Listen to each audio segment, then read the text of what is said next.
इंदिरा एकादशी व्रत कथा। प्राचीन काल में महिष्मती नगरी में इंद्रसेन नामक राजा राज करते थे। राजा इंद्रसेन बड़े ही धर्मात्मा और सत्यनिष्ठ थे। वे भगवान विष्णु के परम भक्त थे। उनके राज्य में प्रजा सुखी और समृद्ध थी।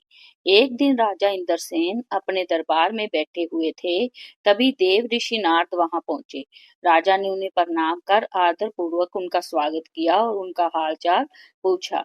नारद जी ने कहा, हे राजन, मैं तुम्हारे पिताजी के समाचार लेकर आया हूँ। वे जमलोक में हैं और उन्होंने तुम्हें संदेश भेजा है।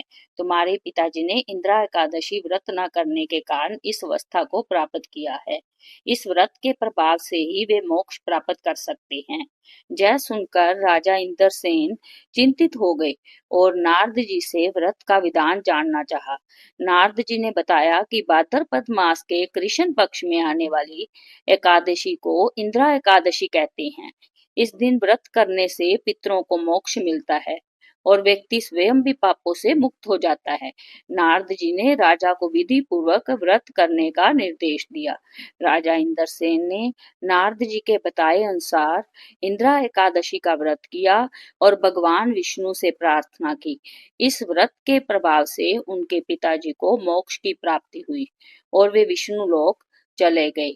इस प्रकार इंदिरा एकादशी व्रत करने से न केवल पितरों को मुक्ति मिलती है, बल्कि व्रत करने वाले को भी भगवान विष्णु की कृपा प्राप्त होती है।